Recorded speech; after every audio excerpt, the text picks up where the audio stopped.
Ayo, segera download Quran Tadabbur, tafsir dalam genggaman Anda.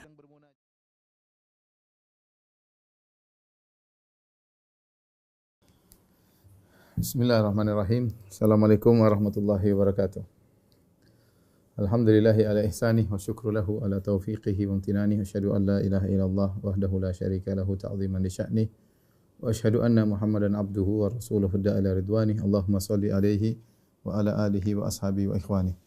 Para ikhwan dan akhwat, Bapak dan Ibu-ibu, jamaah Masjid Al-Ikhlas Duku Bima, Bekasi yang dirahmati oleh Allah Subhanahu wa taala. Alhamdulillah pada kesempatan kali ini kita masih diberi kesempatan kembali oleh Allah Subhanahu wa taala untuk menelaah kembali firman-firman-Nya.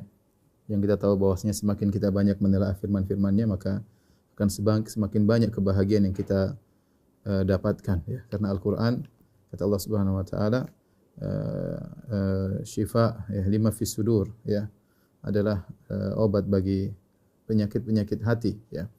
Sehingga apapun penyakit hati kita bisa hilang dengan Al-Qur'an kalau kita mempelajarinya dengan sebaik-baiknya. Tapi pada kesempatan kali ini kita sama-sama akan pelajari kelanjutan dari pembahasan kita, yaitu dari surat Al-Maidah ayat ke-12 dan seterusnya.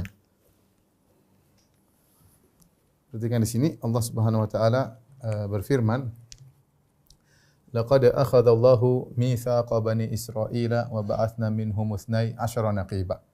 Dan sungguh Allah telah mengambil perjanjian dari Bani Israel dan Allah mengangkat 12 orang pemimpin di antara mereka. Pada ayat ini dan selanjutnya Allah bercerita tentang mitsak ya. Perjanjian, mitsak itu perjanjian yang berat, yang muakkad ya. Perjanjian berat ya, yang ditekankan. Bukan sembarang perjanjian, tapi mitsak, perjanjian. Yaitu Allah ambil perjanjian kepada mereka dari Bani Israel, wa ba'atsna minhum, dan Allah utus dari mereka, ya Allah utus ya, itu atau Allah mengangkat dari mereka 12 naqiba, 12 naqib. Naqib ini maksudnya orang bilang arif ya, atau orang yang tahu seluk-beluk bawahannya disebut dengan naqib, atau utusan ya, atau diartikan juga dengan pemimpin. Kenapa 12? Karena Yahudi ada 12 suku ya. Karena Yahudi atau Bani Israel ada 12 sibt ya. Ya, sibt atau suku ya. Siapa 12 sibt tersebut? Asbat ya, dari anak-anaknya Nabi Yakub alaihissalam, yaitu Yusuf, Binyamin, Yahuda dan Lawi, sampai ada 12. Inilah 12 bersaudara yang Bani Israel terdiri atas 12 suku tersebut. 12 suku tersebut turun-temurun beranak pinak di zaman ini. Mereka ada 12 suku sehingga Allah mengutus 12 naqib, 12 sebagai pengawas mereka, kalau ada permasalahan didudukkan dengan mereka sebagai pemimpin mereka. Allah utus 12 orang tersebut untuk mengawasi perjalanan Bani Israel ya. Kemudian apa perjanjian yang Allah ambil dari mereka? Kata Allah, wa qala Allahu inni ma'akum. Allah berkata, sungguh aku akan bersamamu, yaitu al-ma'iyah al-khassah.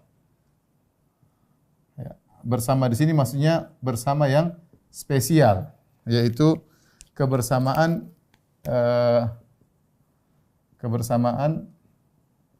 yang melazimkan ya, pertolongan dari Allah. Ya, ini namanya al-ma'iyah. Sebagaimana sudah kita bahas dalam masalah sifat, ada sifat Allah, ada al-ma'iyah al-ammah, ada al-ma'iyah al-khassah. Al-ma'iyah ammah yaitu sifat kebersamaan umum Allah bersama makhluknya, selalu dengan ilmunya Allah senantiasa mengawasi. Tapi kalau ada ma'iyah khassah, kebersamaan khusus, seperti Nabi ketika dalam gua Jabal Thawr, ketika dikejar oleh orang-orang Quraisy, maka Nabi SAW mengatakan, la tahzan innallaha ma'ana. Nabi berkata kepada Abu Bakar, jangan khawatir, Allah bersama kita. Maksudnya kebersamaan khusus. Seperti firman Allah, wallahu ma'as sabirin. Allah bersama orang-orang yang sabar. Ya, itu maksudnya kebersamaan khusus yang yang menimbulkan pertolongan dan penguatan ta'yid, penguatan dari Allah Subhanahu wa taala. Nah, bagaimana? Kata Allah, Allah beri janji, kalau kalian, aku akan bersama kalian. Apa syaratnya? Syaratnya ini, kalau mau ingin dapat ma'iyah al-khassah, la in aqamtumus salata. Kalau kalian ya menegakkan salat, wa ataitumuz zakata, dan kalian bayar zakat. Ini dalil bahwasanya Bani Israel mengerjakan salat dan juga mereka ada kewajiban zakat. Dan itu berlanjut sampai zaman Nabi Isa alaihissalam ya. Jadi mereka sejak dahulu sudah ada syariat salat dan zakat. Tapi enggak tahu sekarang karena syariat mereka sudah hilang, dilupakan oleh mereka dan seterusnya. Tapi mereka ada ibadah salat, ada ibadah zakat. Tapi bagaimana salatnya, bagaimana zakatnya berbeda dengan dengan umat Islam. Mereka juga ada puasa. Kemudian syaratnya kalian tegakkan salat, bayar zakat, wa amantum bi rusuli. Dan kalian beriman dengan rasul-rasulku ya. Kalian beriman dengan rasul-rasulku, di antara rasul-rasul tersebut yang paling afdal adalah Muhammad. Adalah Rasulullah sallallahu alaihi wasallam, Muhammad sallallahu alaihi wasallam. Jadi ini janji yang Allah ambil dari mereka ya. Wa azzartumuhum, dan kalian tolong mereka. Rasul-rasul tersebut akan datang, ada nabi-nabi yang datang, di antara juga nanti Nabi Isa akan datang. Kalian harus ambil ini perjanjian dari Allah, menegakkan salat, bayar zakat, beriman kepada rasul-rasul yang nanti datang belakangan. Wa azzartumuhum, kemudian kalian tolong, kalian agungkan. Ta'zir diartikan dua oleh para ulama, yaitu kalian menolong mereka, mengagungkan mereka, yaitu menghormati para rasul dan menolong mereka. Ini harus kalian kerjakan. Ini janji dari Allah Subhanahu wa taala. Harusnya kalau Nabi Muhammad datang, mereka tolong Nabi Muhammad dan mereka agungkan Nabi Muhammad sallallahu alaihi wasallam. Ternyata tidak. Setelah itu Allah berkata, wa aqratumullaha qardan hasana. Dan kalian berikan pinjaman kepada Allah dengan pinjaman yang baik. Kata sebagian ulama, ini sebenarnya sudah masuk dalam zakat. Tetapi kalau zakat berkaitan dengan yang wajib, ini berkaitan dengan sedekah wajib. Sedekah wajib. Yang ini berkaitan, dan kalian berikan pinjaman kepada Allah dengan pinjaman yang baik, ini sedekah sunnah. Jadi di Bani Israel juga ada sedekah wajib, ada sedekah sunnah. Kata sebagian ulama, Allah mengulangi sedekah sunnah secara tersendiri untuk jangan mencukupkan diri dengan sedekah wajib. Seorang berusaha juga menjalankan sedekah sunnah. Bahkan Allah menamakan dengan memberi pinjaman kepada Allah Subhanahu wa taala. Qardan dalam bahasa Arab artinya pinjaman, dan Allah menamakan sumbangan atau sedekah atau infak yang sunnah kepada untuk kebaikan disebut dengan pinjaman kepada Allah. Kenapa Allah namakan pinjaman? Supaya orang yang mengeluarkan sedekah tahu bahwasanya itu akan dikembalikan. Itulah tanggungan Allah untuk mengembalikan hal tersebut, karena seakan-akan dipinjam oleh Allah Subhanahu wa taala. Sehingga tatkala seorang bersedekah dia tenang, jangan khawatir. Kenapa? Karena Allah menamakan sedekah yang Anda keluarkan dengan pinjaman.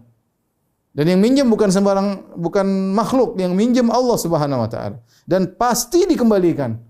Kalau yang minjem adalah manusia yang asetnya terbatas, kita masih ragu dia kembalikan atau tidak. Tapi kalau yang minjem adalah Al-Ghani, yang maha kaya, pasti akan dikembalikan. Maka digunakanlah ta'bir meminjam.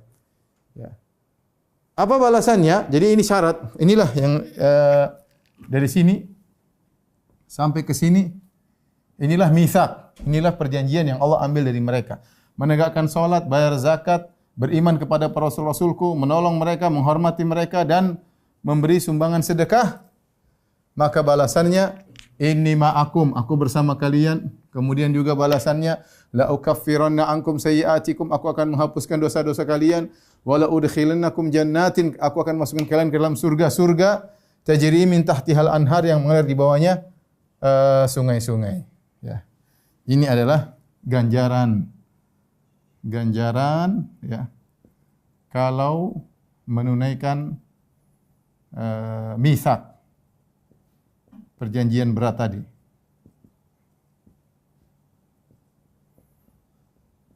Apa ganjarannya? Saya ulangi, yang pertama, Allah bersama mereka, nomor satu. Kemudian yang kedua, Allah akan hapuskan dosa-dosa mereka. Allah masukkan mereka dalam surga. 3 ganjaran. Di dunia Allah tolong, di akhirat Allah ampuni dosa-dosa dan Allah masukkan dalam surga. Kemudian setelah itu Allah mengatakan, "Faman kafara." Nah, bagaimana yang tidak menunaikan perjanjian tersebut? Faman kafara, siapa di antara kalian yang kafir setelah itu? Ya. Faqad dhalla sawa'as sabil. Bagi yang tidak menunaikan perjanjian. Ya. Faman kafara ba'da dzalik, barang siapa yang kufur setelah ini, setelah itu maksudnya setelah dikuatkan oleh Allah, diingatkan oleh Allah mitsaq dengan perjanjian yang berat, ya. Faqad dhalla sawa'as sabil, maka sungguh dia telah sesat dari jalan yang lurus. Sungguh ini Allah sudah jelaskan, ya, jelas. Jadi ini ada perjanjian, kalau kalian kerjakan begini, kalau kalian tidak kerjakan begini. Apa yang terjadi? Ternyata mereka tidak mengerjakan. Hasilnya apa? Ya. Hasilnya mereka tidak mengerjakan. Hasilnya mereka tidak mengerjakan janji tersebut. Allah lanjutkan. Fabima naqdihim mitsaqahum la'annahum. Gara-gara mereka melanggar janji mereka, la'annahum, kami laknat mereka. Ini dampak pertama, tidak mengikuti janji. Wa ja'alna qulubahum qasiyah, kami jadikan hati mereka keras, dampak yang kedua. Kemudian berlanjut dengan yang berikutnya, yuharrifunal kalima an mawadhi'ih, mereka merubah firman Allah dari tempatnya. Ini dampak dari hati mereka yang keras sehingga mereka merubah tafsir firman Allah Subhanahu wa taala.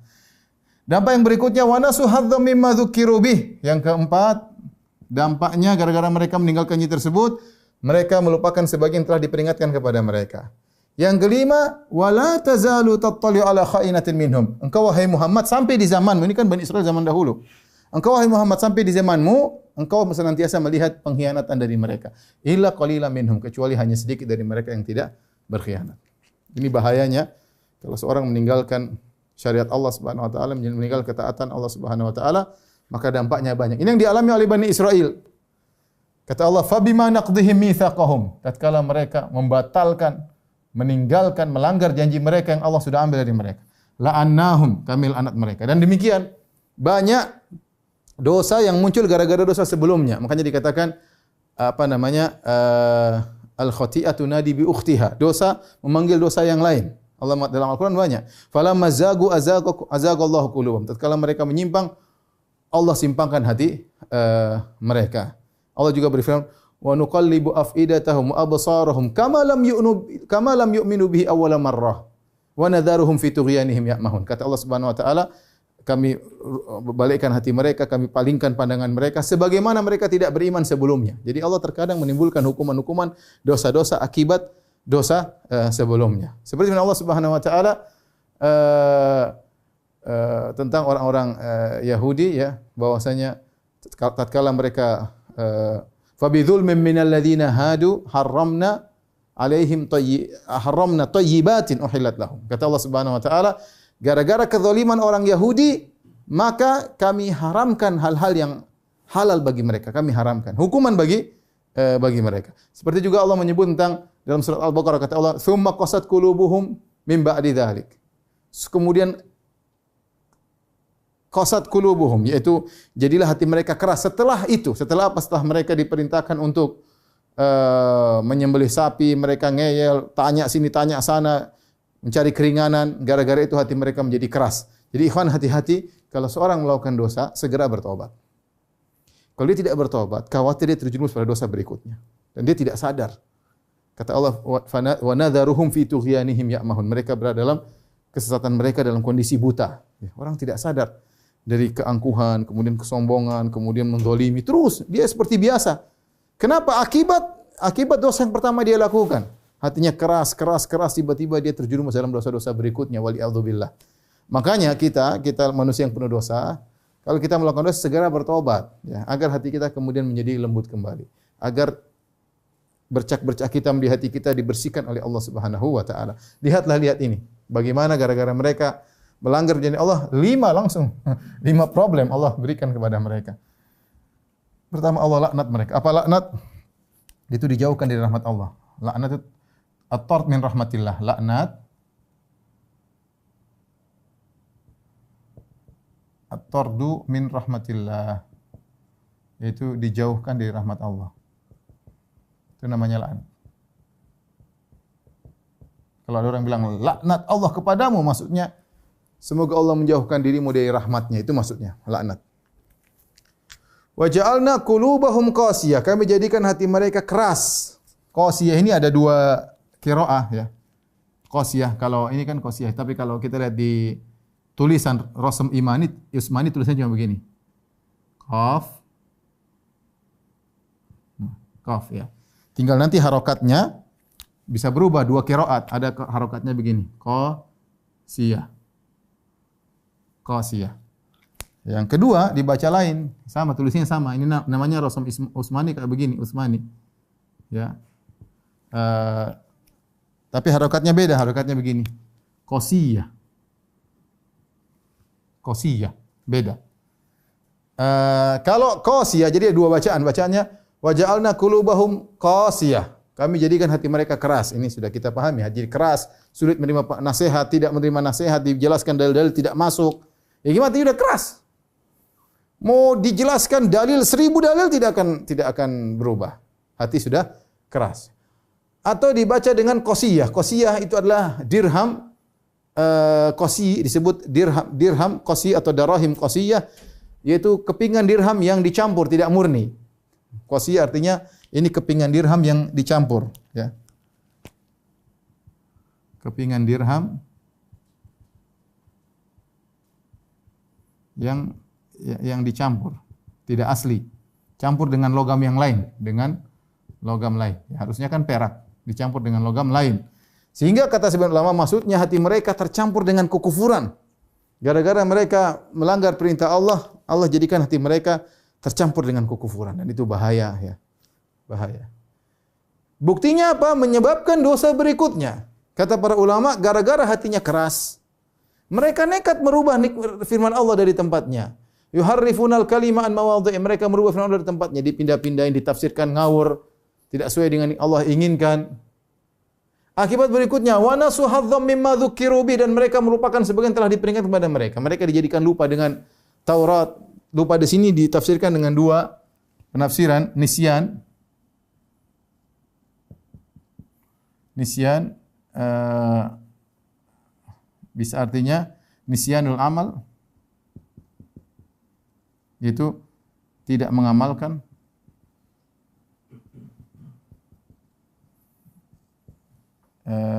Nisyan nusus. Nisyan nusus Taurat, yaitu ayat-ayat Taurat dilupakan. Taurat dilupakan.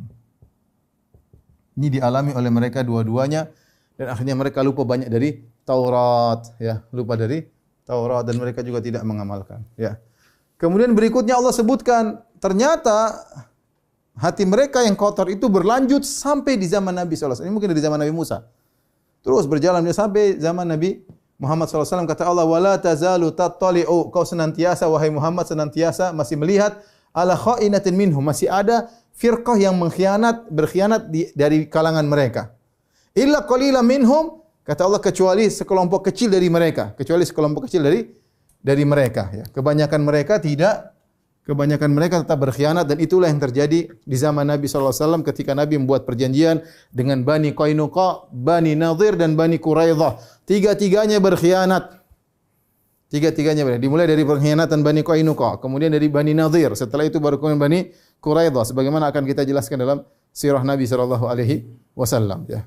Dimulai dari pengkhianatan Bani Qainuqa, kemudian Bani Nadhir, kemudian Bani Quraidah, ya. Tapi intinya itulah sifat mereka akibat dari dulu yang kemudian kerusakan itu berjalan turun-temurun akibat apa yang mereka lakukan sebelumnya, ya.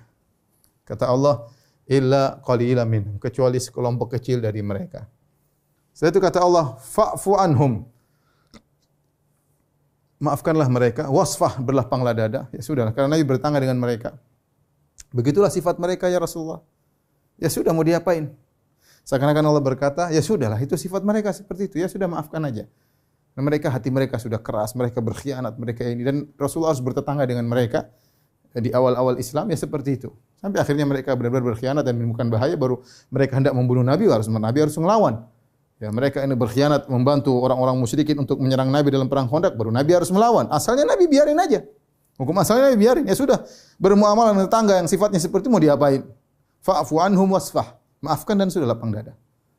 Ya, setelah itu baru mereka kemudian semakin parah, baru terjadi penyerangan.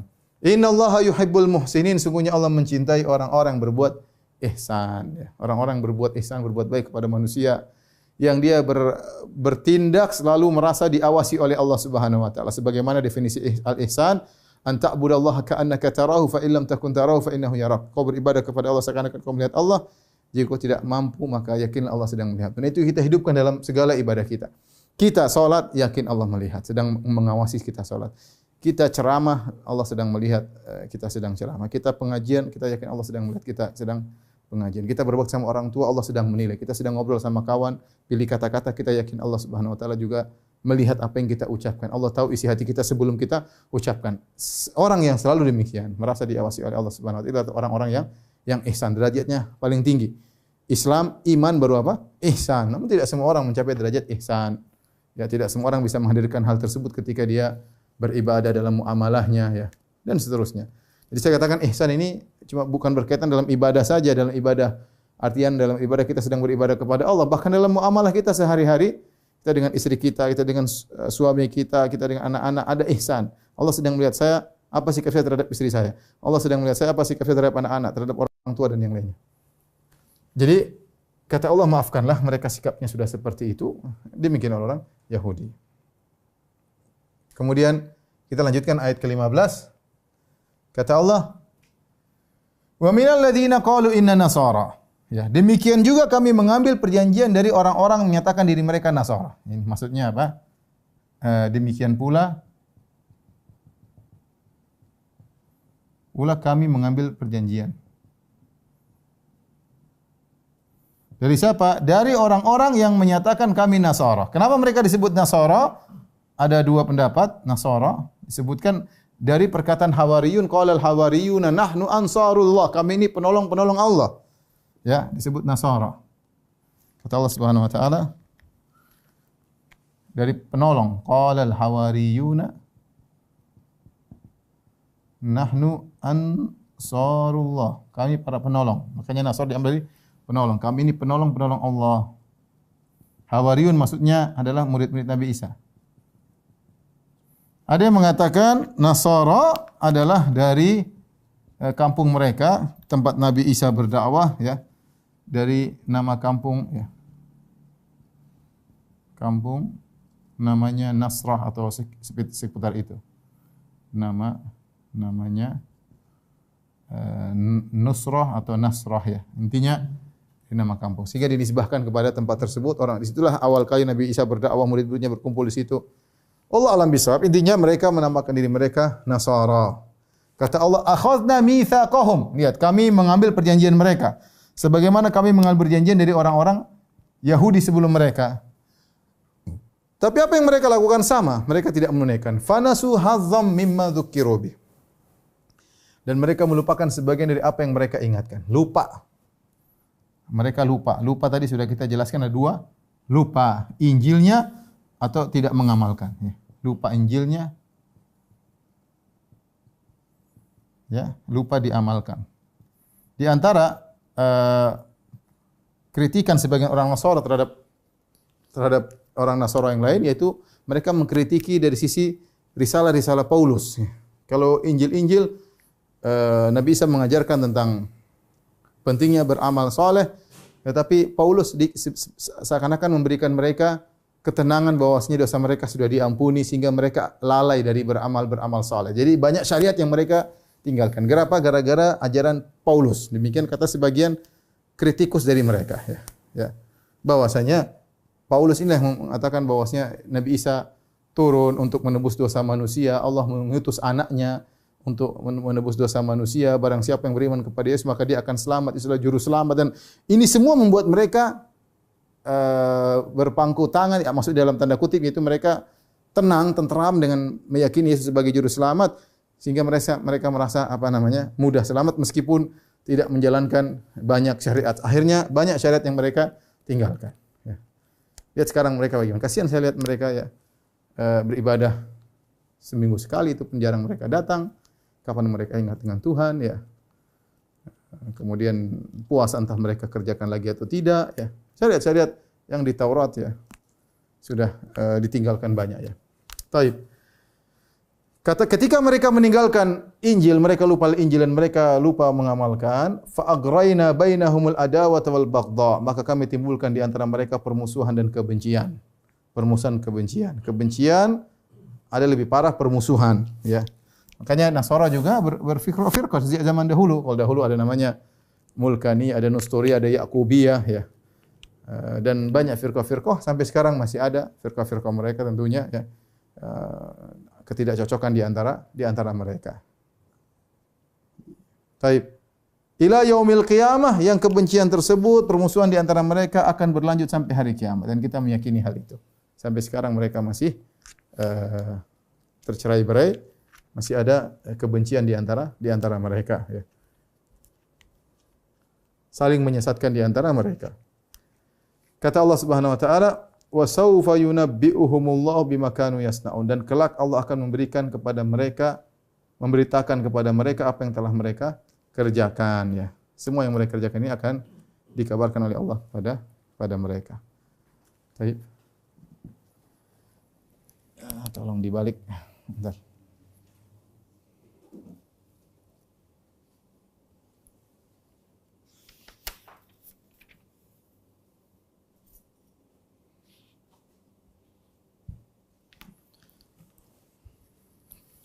Baik, ikhwan dan akhwat yang dirahmati Allah Subhanahu wa taala, para jamaah Masjid Al-Ikhlas, Duku Bima yang dirahmati Allah Subhanahu wa taala. Kita lanjutkan, masih ada 3 ayat lagi.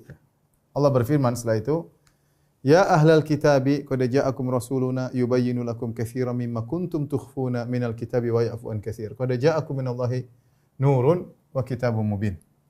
Kata Allah, wahai ahlul kitab, qad ja'akum rasuluna, telah datang rasul kami, yaitu Rasulullah sallallahu alaihi wasallam.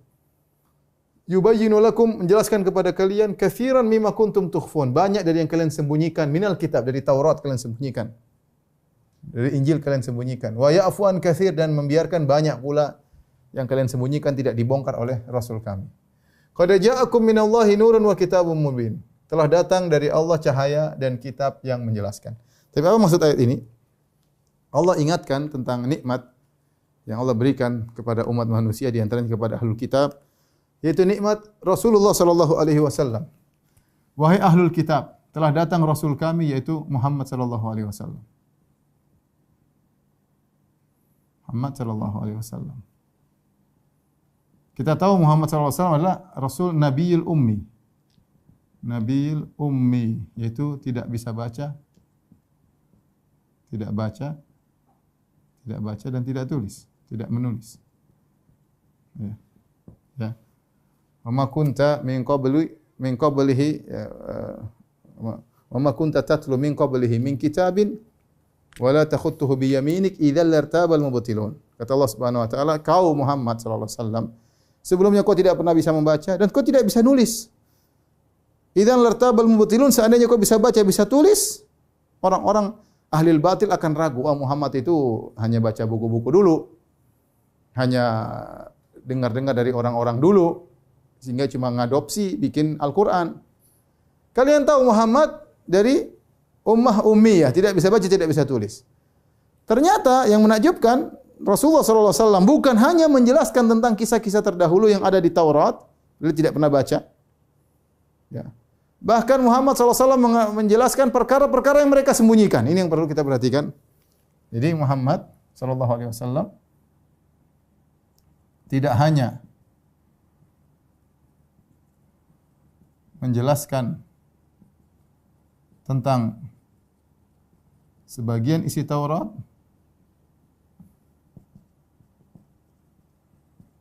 bahkan ya menjelaskan apa yang mereka sembunyikan. Apa yang mereka sembunyikan. Ini yang jadi Oleh karenanya kata para ulama, jadi orang Yahudi tahu persis tentang kenabian Nabi Muhammad SAW. Makanya kata Allah, qad ja'akum rasuluna yubayyinu lakum, menjelaskan kepada kalian katsiran mimma kuntum tukhfun, yang kalian sembunyikan, banyak, ini banyak. Banyak yang kalian sembunyikan. Ya. Yang kalian tidak tampakkan, yang sembunyikan ternyata Rasulullah jelaskan. Contohnya misalnya kata para ulama, contoh misalnya hukum rajam, mereka sembunyikan. Hukum rajam, ya. Misalnya, ya. Contoh tentang kenabian Muhammad SAW, mereka sembunyikan sifat-sifatnya, fisiknya, tempat hijrahnya di mana. Contohnya lagi misalnya tentang kisah Ashabus Sabt, kisah pelaku pelanggaran hari Sabtu yang dirubah oleh Allah jadi monyet pada hari Sabtu. Itu mereka malu. Ini kan nenek moyang mereka. Nenek moyang mereka yang sebagaimana Allah sebutkan mereka melanggar, tidak boleh mengambil ikan pada hari Sabtu, ternyata mereka pasang jaring hari Jumat. Hari Sabtu ikannya masuk jaring, hari Ahad mereka ambil. Kemudian Allah rubah mereka jadi kunu qiradatan khasiin, jadilah monyet-monyet. Ya. Yang hina, bahkan jadikan babi-babi oleh Allah Subhanahu wa taala. Mereka sembunyikan, tapi Rasulullah bongkar itu semua. Dalam buku mereka saja mereka sembunyikan. Tidak ada. Kalau Rasulullah, taruhlah Rasulullah bisa baca, taruhlah Rasulullah SAW bisa baca, bisa tulis, itu pun informasi tidak akan Rasulullah dapatkan. Karena tidak ada, tidak tertulis. Disembunyikan oleh mereka. Ini apalagi Rasulullah tidak bisa baca, tidak bisa tulis, ternyata Rasulullah tahu itu semua. Ya. Banyak oleh karenanya dalam kita dapat riwayat-riwayat orang Yahudi nyoba-nyoba nanya Muhammad. Coba tanya Muhammad tentang Dzulkarnain, Rasulullah jelaskan. Coba tanya Muhammad tentang kisah Ashabul Kahfi, Rasulullah SAW jelaskan. Rasulullah tahu, yang kasih tahu Allah Subhanahu wa taala. Jadi kata Allah, telah datang Rasul kami, telah membawa bukti dia seorang Rasul. Buktinya apa? Yubayyinu lakum katsiran mimma kuntum tukhfun. Menjelaskan kebanyakan apa yang telah kalian sembunyikan dari Taurat dan Injil. Wa ya'fu an katsir. Tetapi tidak semua Rasulullah jelaskan. Yang kalian sembunyikan banyak, Rasulullah SAW jelaskan semuanya. Rasulullah biarkan banyak, yang Rasulullah biarkan juga. Dan banyak pula yang dibiarkan. Kenapa dibiarkan kata para ulama? Ya enggak usah dibongkar keburukan mereka seluruhnya. Cukup perkara-perkara yang berkaitan dengan kenabian. Sedikit saja Rasulullah bongkar, sudah cukup Rasulullah ada seorang nabi. Tidak perlu dibongkar seluruhnya. Ya, bahkan kalau kita lihat kisah Nabi Yusuf, lengkap di Al-Quran, banyak kisah Nabi Yusuf tidak ada di Taurat sekarang. Cerita-cerita di kitab Nabi Yusuf tidak ada di Taurat. Ya. Sebagian kisah Nabi Musa juga tidak ada yang tidak ada di Taurat. Ya, seperti itu. Ya. Wa ya'fu an katsir, dan dibiarkan. Tapi ini sudah cukup membuktikan Rasulullah adalah seorang nabi. Qad ja'akum minallahi nurun wa kitabun mubin. Telah datang dari Allah cahaya dan kitab yang menjelaskan. Ini Al-Quran, ini nikmat. Ya. Ya, nikmat bagi kalian ahlul kitab.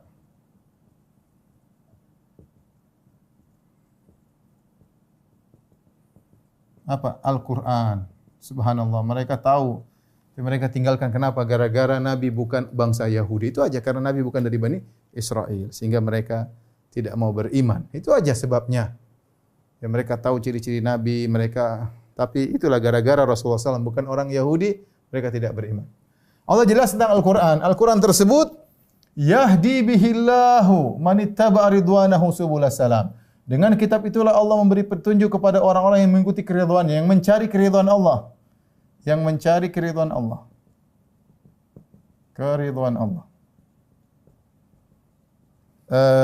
Ridha adalah sifat fi'liyah, sifat Allah. Al-fi'liyah. Yaitu maksudnya Allah ridha kepada siapa yang Allah kehendaki, Allah murka kepada siapa yang Allah kehendaki. Jadi ada orang mencari ridha Allah, dia berusaha sampai Allah ridha kepadanya. Ini sifat ini ditolak oleh orang-orang Asy'ariyah. Kalau kita Ahlussunnah meyakini Allah bisa ridha, Allah bisa marah. Kalau Anda berusaha menempuh jalan yang benar, Allah akan ridha kepadamu. Allah akan cinta kepadamu. Kata mereka, enggak ada Allah mencintai, enggak ada Allah meridhai. Akan kita masuk dalam pertarungan filsafat dengan mereka, tapi ini bukan penjelasannya. Tapi intinya saya ingin jelaskan Ahlussunnah mudah, Allah ridha, Allah cinta, Allah sayang, mudah. Sifat-sifat fi'liyah. Kata Allah, Al-Quran itu, dengan Al-Quran tersebut, Allah beri petunjuk kepada orang-orang yang mencari keridhaan Allah Subhanahu wa ta'ala. Allah beri petunjuk kepada mereka apa? Subulas salam. Subulas salam. Jalan-jalan keselamatan. Allah bukakan bagi mereka orang yang mencari keridhaan Allah, Allah bukakan bagi mereka jalan-jalan keselamatan. Jalan-jalan keselamatan. Ini menunjukkan Ya. Dua hal. Seluruh syariat Islam, seluruh syariat atau jalan Islam seluruhnya keselamatan. Kemudian tujuannya ke Darussalam, surga. Negeri keselamatan.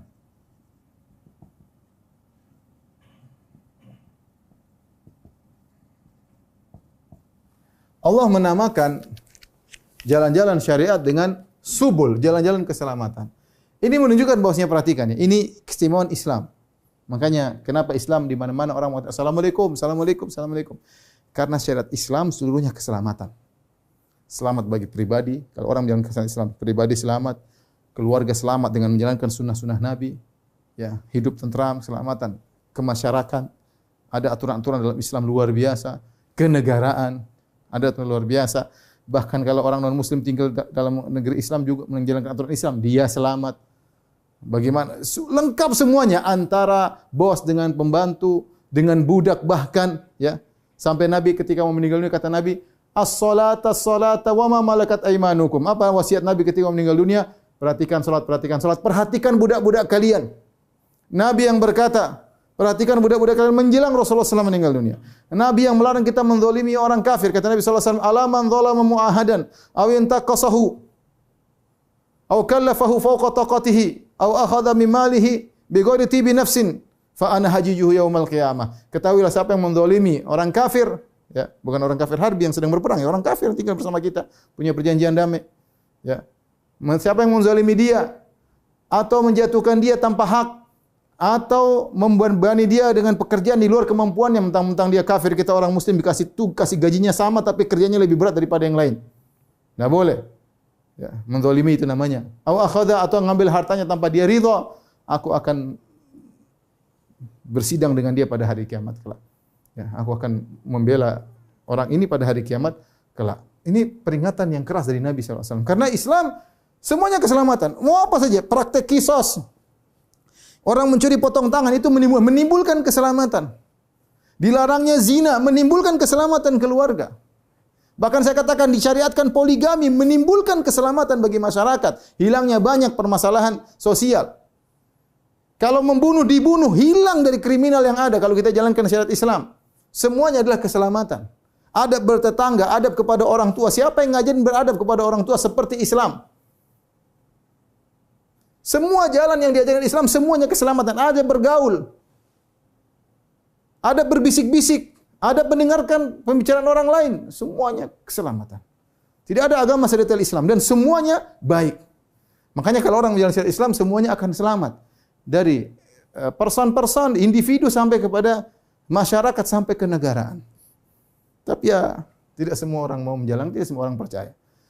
Dan ini semua jalan-jalan Islam mengantarkan kepada Darussalam, kepada surga yang penuh keselamatan. Kalau mau sampai surga, tidak ada keletihan, tidak ada kepayahan, tidak ada benci, tidak ada kekhawatiran. Semuanya Darussalam, negeri yang penuh dengan keselamatan.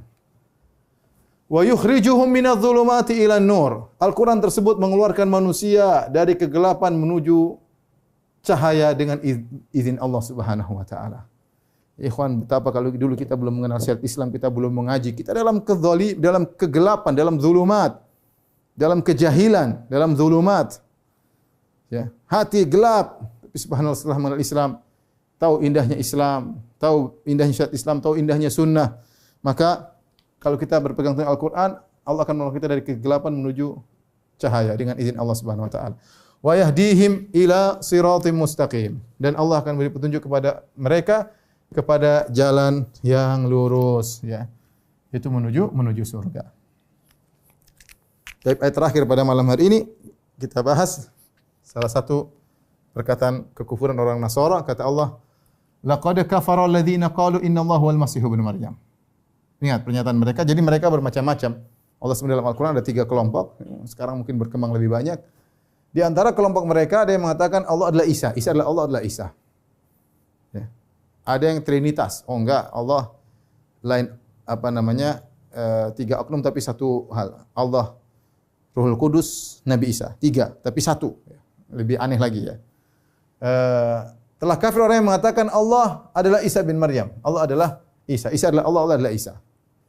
Ini hukumnya kafir. Laqad kafar. Kata Allah, sungguh telah kafir. Bahkan sebenarnya mengatakan la di sini adalah untuk sumpah. Ya. Jangan kita main-main. Jangan kita ragu lagi tentang kekafiran mereka. Seakan-akan Allah berkata, saya bersumpah mereka ini kafir. Yang mengatakan Allah Nabi Isa kafir. Isa adalah Allah kafir. Gimana Allah ini makhluk? Mau disamakan dengan Tuhan. Suruh Tuhan masuk dalam perut seorang manusia, dalam perut Maria selama 9 bulan. Tuhan bercokol dalam situ. Gimana maksudnya? Allah adalah Isa, Isa adalah Allah. Intinya sangat tidak logis ya. Ya. Banyak saya disampaikan bagaimana Allah, ketika disalib kemudian Nabi Isa mengatakan, Ilia lima syabaktani ya Bapa, kenapa kau tinggalkan aku? Beda antara Nabi Isa dengan Allah. Beda, dua hal yang berbeda. Kalau mereka bilang dua tapi beda tapi sama ya. Itu lain, ini logika mereka ya. Logika kita enggak masuk akal. Sama ketika Isa disalib mati. Allah di mana? Lagi pisah atau lagi mati juga bersama Isa? Ya. Intinya, sungguh telah kafir orang yang mengatakan Tuhan adalah nabi. Kalau kita bahasa kita. Ya makanya dalam hadis qudsi Allah mengatakan syatamani bidu Adam wa lam yakul lahu dzalik. Anak Adam mencaciku dan tidak pantas baginya mencaciku. Dia mengatakan aku punya anak, yaitu Nabi Isa. Allah bantah. Ini pernyataan kekufuran. Kekufuran. Apa bantahannya?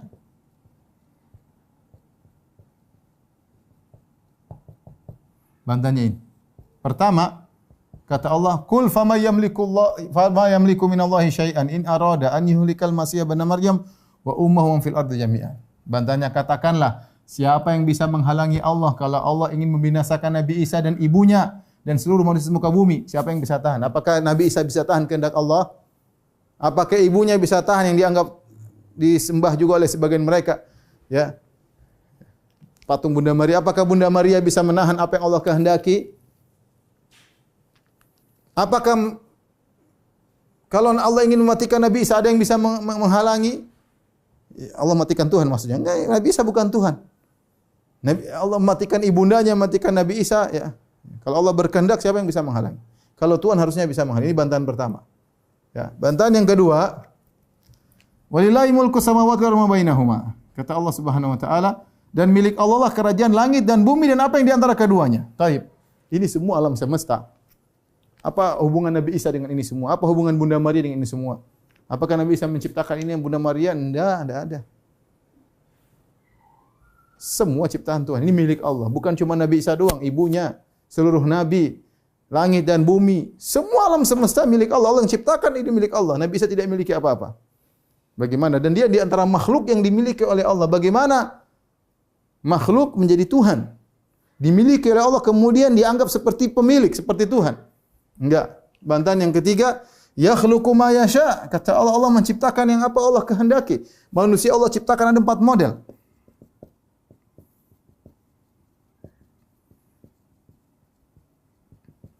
Empat model. Terserah Allah. Ada yang dari bapak dan ibu. Seperti kita. Ada dari bapak saja. Atau dari lelaki saja.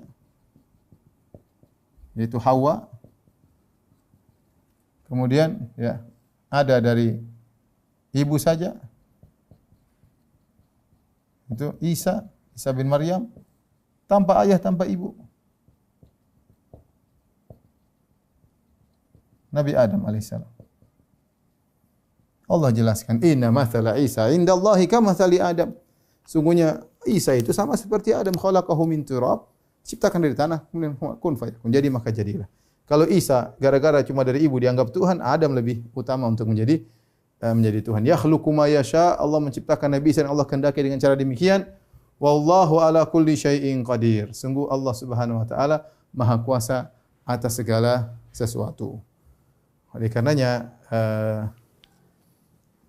dari sini kita bisa mengambil ya, Allah tadi menjelaskan bahwasanya orang-orang ahlul kitab melupakan apa yang mereka telah dapati dalam Taurat dan Injil mereka lupa, ada yang mereka sembunyikan ya. Ada yang mereka sembunyikan dalam ayat yang lain, ada yang mereka karang, ada yang tafsirnya yuharrifunal kalima an mawadhihi, mereka tafsirnya sembarangan. Maka kita bisa simpulkan penyimpangan ya, Taurat dan Injil terbagi ada 4 sebab. Yang pertama, ayat-ayat yang disembunyikan. Ya. Yubayyin lakum, sebagaimana sudah dijelaskan ini. Katsiran mimma kuntum tukhfun. Rasulullah menjelaskan apa yang kalian sembunyikan. Jadi ada ayat-ayat yang disembunyikan. Kemudian ada ayat-ayat yang dilupakan. Tadi sudah kita jelaskan wa nasu hadzan mimma dzukiru bih. Ayat-ayat yang mereka lupakan, ayat-ayat yang dilupakan. Ada juga ayat-ayat yang ditafsirkan secara sembarangan, tidak sesuai dengan yang Allah inginkan. Kata Allah, yuharrifunal kalima an mawadhihi. Ya. Ini sebab penyimpangan dalam Taurat dan Injil. Kemudian yang terakhir datang dalam ayat yang lain, Allah Subhanahu wa taala mengatakan yaitu mengarang ayat. Mengarang ayat-ayat baru ya. Seperti firman Allah Subhanahu wa taala, wa wailul lil ladzina yaktubunal kitaba.